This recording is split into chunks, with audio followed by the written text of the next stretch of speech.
Θα πω κάτι που ίσως δεν σου αρέσει. Το πρόβλημα δεν είναι ότι το site σου δεν είναι όμορφο. Το πρόβλημα είναι ότι δεν είναι στρατηγικό.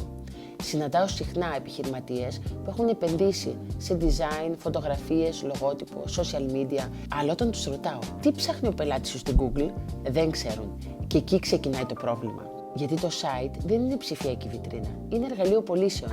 Και αν δεν είναι φτιαγμένο με βάση το πώς σκέφτεται ή ψάχνει ο πελάτης, τότε απλώς υπάρχει, δεν δουλεύει. Θα σου δώσω ένα απλό παράδειγμα.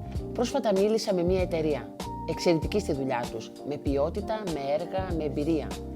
Όμως τα κείμενα στο site τους ήταν φτωχά, γενικά λίγες λέξεις, χωρίς περιγραφή υπηρεσιών, χωρίς ανάλυση έργων ή δομή.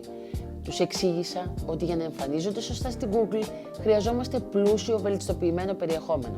Όχι να γεμίσουμε απλά σελίδες, αλλά να εξηγήσουμε τι ακριβώς κάνουν, σε ποιες περιοχές δραστηριοποιούνται, τι τύπου έργα αναλαμβάνουν, ποια προβλήματα λύνουν. Η απάντηση που πήρα ήταν: δεν θέλουμε πολλά κείμενα, θέλουμε γενικότερα minimal φιλοσοφία.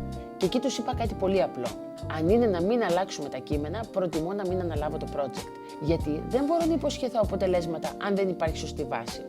Και πίστεψέ με, δεν είναι θέμα αισθητικής, είναι θέμα στρατηγικής. Πολλοί νομίζουν ότι το SEO είναι βάλε μερικές λέξεις κλειδιά και αυτό είναι όλο. Όμως, το SEO είναι να καταλάβεις τι ψάχνει ο πελάτης σου, να απαντήσεις ξεκάθαρα, να δείξεις ότι είσαι ειδικός, να έχεις δομή.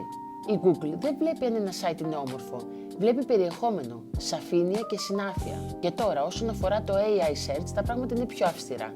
Δεν αρκεί να υπάρχεις, πρέπει να είσαι κατανοητός. Αν η μηχανή δεν καταλάβει τι κάνεις, δεν θα σε δείξει, τόσο απλά. Και θέλω να το πω ξεκάθαρα, δεν είναι όλοι οι πελάτες για όλους.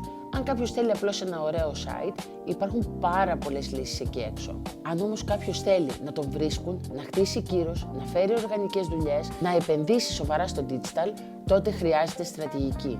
Και η στρατηγική, καλός ή κακός, ξεκινούν από τα κείμενα, από τη δομή και από το positioning, όχι από τα animations. Το site σου δεν είναι διακοσμητικό στοιχείο, είναι ψηφιακός πολιτής.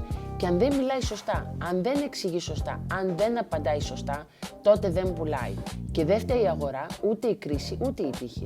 Φταίει η στρατηγική. Γι' αυτό, αν σκέφτεσαι να φτιάξεις ή να ανανεώσεις το site σου, η ερώτηση δεν είναι αν θα είναι minimal ή όχι. Η ερώτηση είναι: θέλω να είναι όμορφο ή θέλω να δουλεύει? Γιατί ιδανικά πρέπει να κάνει και τα δύο. Και μην ξεχνάς ποτέ, το digital δεν είναι βιτρίνα, είναι επένδυση. Και οι επενδύσεις θέλουν βάση.